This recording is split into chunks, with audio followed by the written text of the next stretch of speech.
Hi there and welcome back to the channel. Today I want to introduce you to this little guy. This, if you can read it, is the TourBox Elite Plus.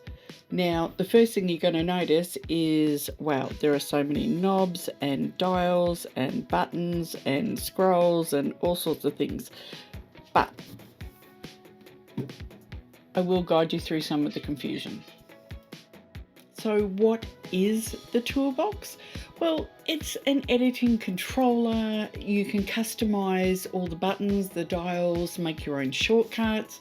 It's designed for creatives and photographers, digital artists, portrait retouchers, and you can use it for different programs. So Lightroom, Photoshop, DaVinci, lots of other things that you can use it for. It looks a little bit confusing on the surface, and when I first opened it, I went, wow, that's an awful lot of buttons and dials and things. But you can customize them all. So the first thing you're going to notice with the TourBox Pro is that there are a lot of dials and knobs and buttons. There's a lot to set up on this, and I'm going to go through how to set some of this up. But first, let's install the software, and then we're going to get this set up to connect to your computer via Bluetooth, and that is the super easy part. Okay, so the first thing you're going to need to do is go to tourboxtech.com. I'm on the Australian website, but go to wherever you need to go, and if you click on downloads, you can go straight to the software. Now there's all sorts of bits and pieces, information and things like that, so you can check that out, but for now let's just go to the software. You will need to go and download either the Windows or the Mac version and set that up on your computer. Just follow the prompts. It's super easy to set up. Just ended up in my downloads folder as a zip file, so unzip it and then just install it. Once you do that, then all you have to do is go and set the Bluetooth up. Now you can download the manual or just use the manual that came with it. What you'll need to do is, and it says, go and install the TourBox console app, so go install that. Easy as. The next thing you need to do is either connect it to computer via the cable provided or using Bluetooth, and that is super easy to do. It even tells you to just go and pull that tag out, turn the Bluetooth on. Okay, so on the bottom of the TourBox, you have got this little battery compartment, and you'll probably see a plastic tab in there. So you will need to pull that out to get the batteries working. I found that I didn't need to charge or anything like that. Now there's also an on-off switch, so you just slide that to on. So it's red for off, green for on, pretty obvious. And then to get your Bluetooth going, click on here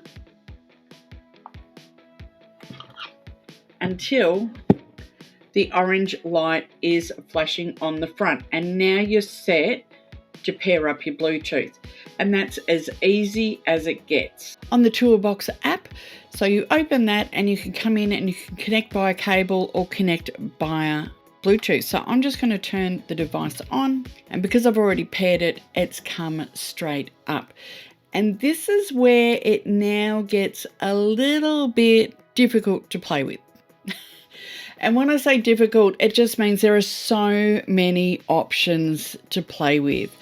But let's break it down and just make it super easy to go with.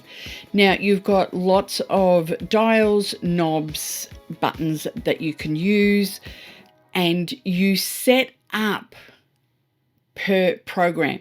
It already comes loaded with Photoshop, Lightroom Classic, Lightroom, I'm assuming mobile, Premiere Editing, and Capture One, etc. So there's lots in there. You can also add your own, and I might do a separate video on that because I'm still working my way through that. But I have set up for Lightroom. So what you need to do is you need to set up predominantly this little hub here, and then you've got all the buttons that goes with it. So my top knob, which is the one that you twist and turn, I've got that to go to previous photo and next photo, pretty easy. The scroll, I have got to zoom in, zoom out, pretty easy. The dial, I have got mouse scroll, so it doesn't matter whether I go forwards or backwards. And then you have the button on the side, which I've got control. The top one I've got shift. Now this one I've got set to open and close the little table that tells you where everything is, and I'll show you that in a minute. And then you've got your short buttons. So you go through and you set them up for what you want. Now, I have got a develop module set up. I have got the library model set up. So when you're in Lightroom Classic, you have your library and your develop module. So you can set it up for each mode, if that makes sense.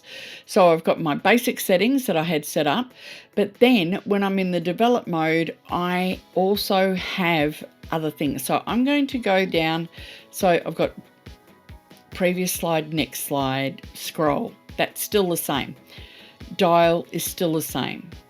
I can press the button as well as rotate it.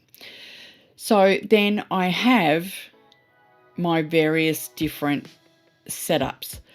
So I can turn my panel on and off with the little eyeball here, and I can go down and it reminds you what you've programmed all your buttons to do. And it's really easy to program a button. So you can come in here and you click on X, and that short button to the side is not there. So what I'm going to do is click that to come in here, and I want to set that to the Alt button. So I will press Alt and press OK, and then that has set that button there to be my Alt button. So that's pretty easy so far, right? From there, I have got this panel set up. Okay, so we're in Lightroom, and if I press on my top button, okay, so I've pressed the white balance, which is at the top.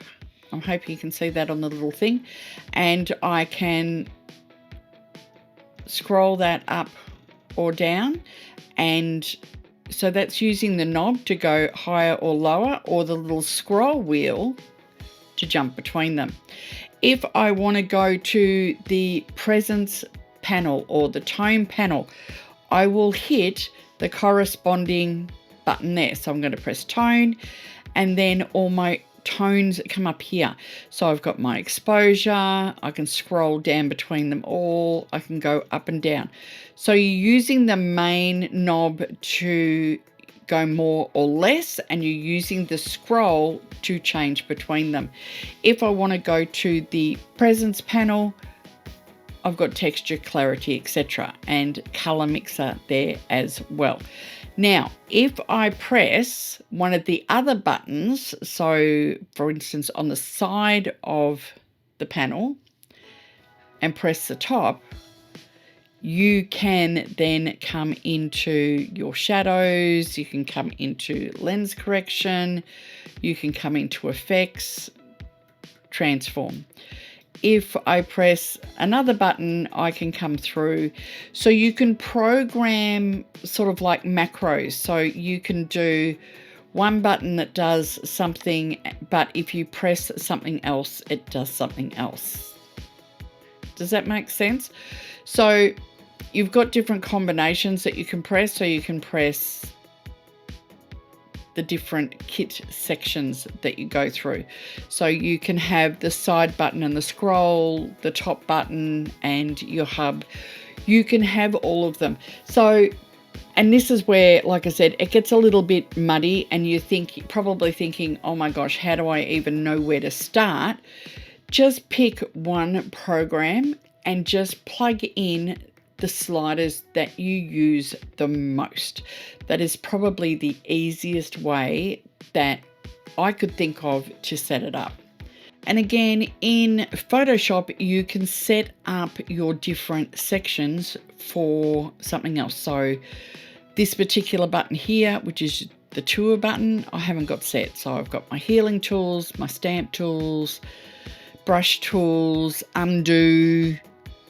You can move them around and you can get them to set up exactly how you want. So if you want Shift, Control, Space, you go through and set them up as you need them, and then you will build up a base as you go, if that makes sense. So that's the toolbox, and I'm slowly working my way through. Like I said, I've got stuff set up for Lightroom and for Photoshop.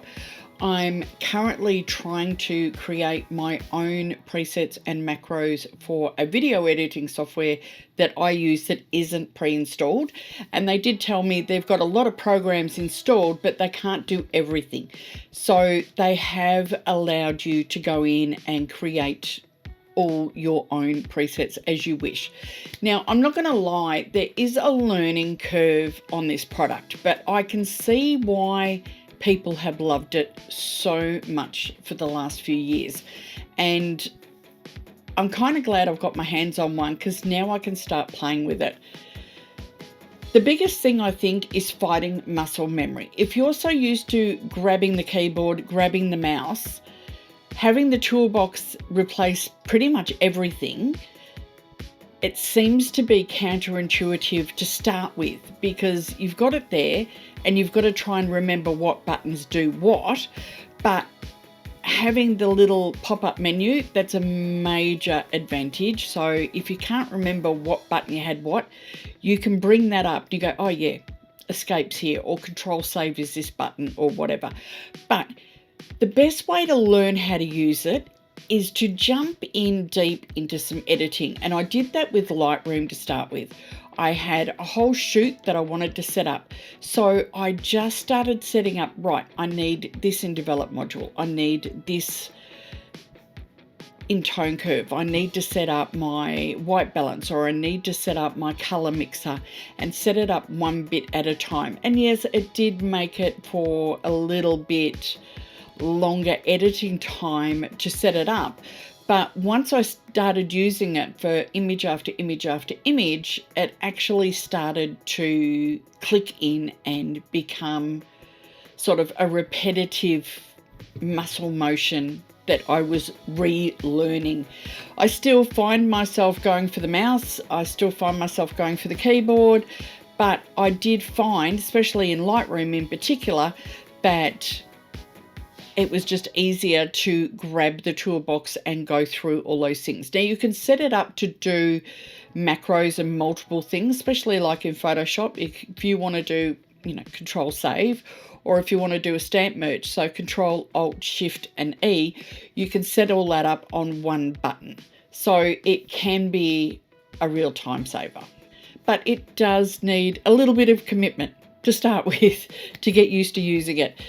I think there is some real potential long-term value in this product. It's just a matter of sticking with it, getting used to it, and using it all the time.